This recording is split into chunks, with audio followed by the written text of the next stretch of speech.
اخدك لهيدا المطرح. نزلت بوست على انستغرام من يومين كتبت فيه جيت لك لاجئ ورجعت لك نجم. انا كنت اول بلد لجيت لها كانت الاردن. باول الحرب السوريه سافرت على الاردن، رجعت قرابه السنتين وشوي او سنتين.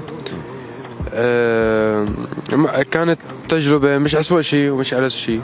شعور اللاجئ بحد ذاته مش ألطف شيء بالعالم. فاجاني شعور غريب لما قالوا لي انك عم بتصور مدرب، اصغر مدرب بالتاريخ، ذا فويس كيدز. من بعدك عمر مهوين، عمر يا لعيب يأتيني بنظرة زوين، والمرة ما حذرته، أنا اللي حاختار أحلى صوت. حسيت انه عبالي شارك شعوري بالامتنان، فخر بحالي، قديش قدرت انقل حياتي بهي الطريقة، لانه كان كتير سهل اني يكون بعدني لاجئ هلا.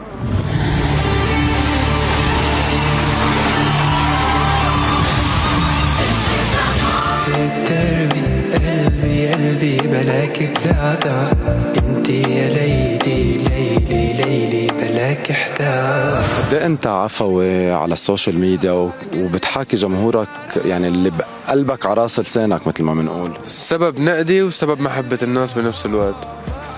هذا السبب اللي بيخلي كتير ناس تنقدني، وهذا السبب اللي بيخلي كتير ناس تحبني ومش حابب غيره. هيك بلشت بفتح لايف مع الفانز، بحكي معهم بعفوية، أنا قريب منهم، بيشبهون وبيشبهوني، ما في شي بيتخبى عنهم، ما في شعور بينعز عليهم، وما في خبر أكبر منهم. مثلي مثلكم، إن كنت أنا عم أعيش شعور معين، أنتوا بتعيشوا شعور معين. أنتوا بتحبوا، أنا بحب. أنتوا بتنجحوا، أنا بنجح. انتوا بتحبوا الفن وانا بحب فهمت شو قصدي؟ ما في شيء اسمه الفنان بمحل تاني. هذا الشيء اللي كان يدرس وبينبنى انا ما بحبه. انا قريب من الناس وعبالي يكون قريب من الناس للاخر. هيك انا.